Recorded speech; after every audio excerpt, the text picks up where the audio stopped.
listening to the Coffee Hour. I'm Sarah Golseth. I'm Andy Bates. It's Tuesday. April 2nd. Although it feels like Wednesday. Did anybody fool you yesterday? I fooled everybody on our Twitter feed, apparently, accidentally. Did you put something incorrect on the Twitter feed? Well, I missed it. I know. Well, Concord Matters is starting small called articles today, but I posted it yesterday. So Peter Slayton was like, April Fools, it's tomorrow, guys. So good one. Accidentally on purpose, April Fools. Whoops. That's like my new favorite word this year that I learned. Well, I guess I learned it in 2018. That's snacksident. Snacksident. Yes. Is that an accidental snack? Yep. Oh, man. That's like my life. What do we have on deck today? One of my favorite things, a combination of my favorite things, actually. The Lutheran Hymnal project that Deaconess Sandra Rhein has been working on for a while. We get an update on that, which is fantastic. I'm really excited. There are a lot of really great Facebook posts going on about that. And Deaconess Heidi, it's like Deaconess Day. That's true. I guess. Not on purpose, accidentally on purpose. Mental health, one of our mental health series. So friendship and ministry. That'll be great. Thanks to Concordia University, Wisconsin for supporting the Coffee Hour. You can find out more about them at cuw.edu. Because it helps if I have the proper notes in front of me. Whoops. Deaconess Sandra Rhein joining us by phone today to talk about the Hymnal Project. Welcome, Deaconess Rhein. Thank you. Good morning to you. Good morning. And you're back in the States. You were out of the country for a while doing some work for these hymnals, weren't you? Yes, right. In Beijing and also in Taiwan. Oh, boy. Tell us the latest on the Chinese Lutheran hymnal. Okay, the latest is exciting news. Mm-hmm. We have a pilot hymnal published, and we were able to dedicate it. So the reason that we decided to start with a test booklet is that there were pastors saying, please, can you just get us the liturgy for the order of service for divine service so that we can begin teaching that to our people. And we didn't want to miss that opportunity, so we wanted to give them also a selection of hymns and a selection of psalms. And what we ended up with is a pilot edition of the hymnal that's got 280 pages, and there are 1,000 copies now printed, and we got to dedicate it. Outstanding. Yeah, that's awesome. Now, do you look to gain feedback and information back from that pilot edition? Yes, we do. So in the introduction to it, it says, please give us your suggestions, your feedback, and that will help us as we continue working towards the full hymnal. Well, what was most challenging in, I'm sure there were many challenges, but what did you find challenging in preparing just this pilot edition? Well, I would say there are two things. For me personally, it's the language on the written language, because there's no way that I can know Chinese characters. You know, when I did the Kenyan hymnal, I could learn how to type in Swahili and I could recognize words and, I got familiar with it, but there was just no chance of doing that in Chinese. So that was really a challenge.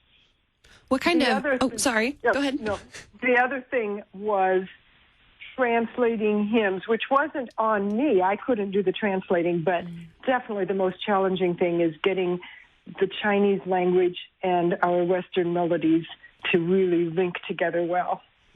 I imagine that might be, for us, maybe it might be a little awkward to hear tunes that we know really well in a language that lends itself more to a different style of music. Right. And yet, those are the tunes they want to have. It will unite them better, and those tunes sound churchly even to them. Yeah. As opposed to, we tried the idea of how about some indigenous tunes, and it seems like there just are pagan connotations. They sound Buddhist to them, or pagan in different ways, and they said, no, we really want these tunes. So okay, that's what we do then. Yeah, well, I think that speaks to the entirety of this project of uniting the church across different nations with the same music, so that it's recognizable. Right. Yeah, that's right. I love that. Yeah. What kind of collaboration did you have then? You mentioned that you weren't able to translate the hymns. Who are you working with, I guess, for this project? We have a missionary there, Dr. Michael Paul. He's a pastor. He's American. He's married to a Taiwanese lady, and he's fluent in Chinese. He's teaching at the seminary at the Lutheran Seminary in Hsinchu, Taiwan. So he's the chairman of the hymnal committee, and then he has helped find people in various Lutheran churches around Taiwan who might be interested in trying their hand. And we always encourage any Chinese Lutherans, just give it a try. See what you can do with translating the hymns. And even if it's just a rough first try at it, all of it helps them. So we're really kind of trying to spread out the work as much as we can with that translating. Mm-hmm. Tell us a little bit about your travels involved with this project and what that meant to you, what you were able to gain and to learn through your travels. I won't say a whole lot about being in mainland China because it's not something that I can be public about.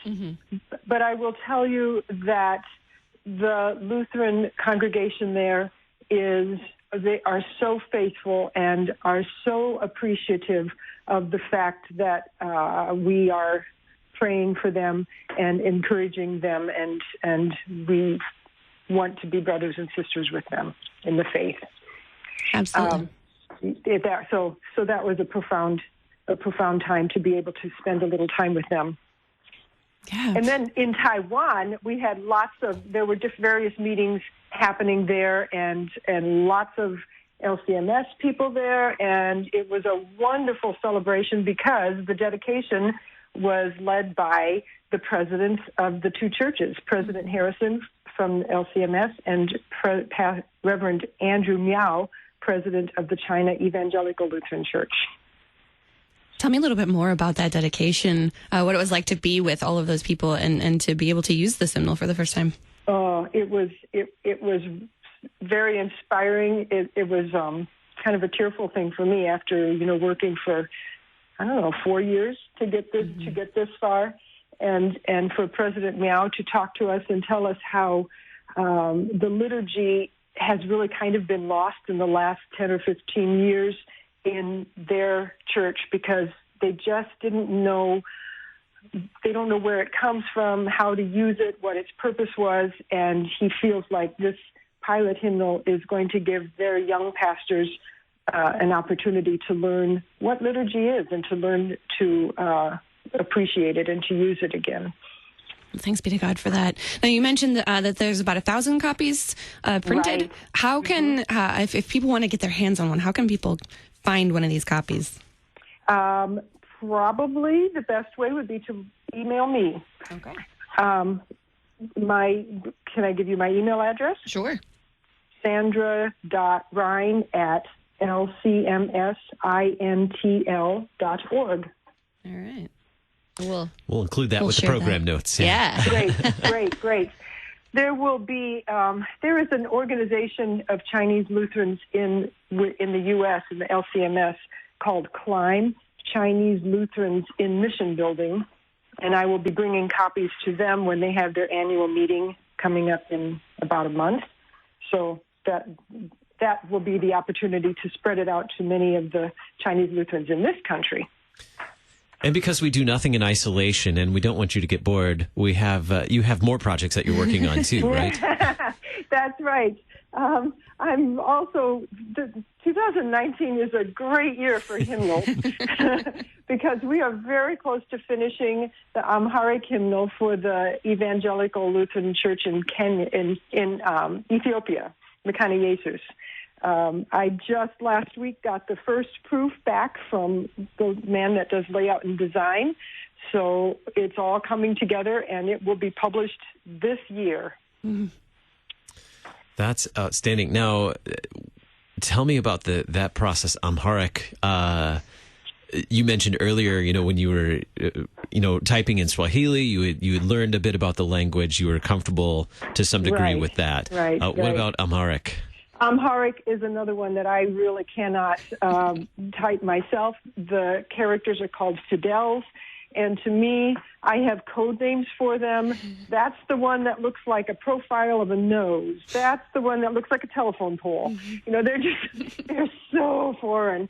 So it's another one where I'm blind when it comes to the language, and we've had to rely on Ethiopians to do all of the entry of the actual words, which actually is not a bad thing either, because it means that they are very invested in the hymnal too. Mm-hmm.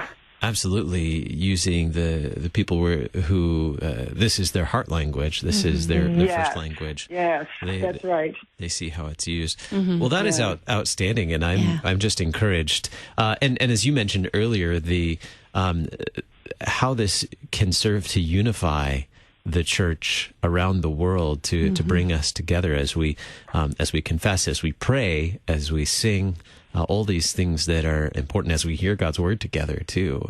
Whether it's in our heart language or a different language, that's to be unified in that. Mm-hmm. Thanks be to God.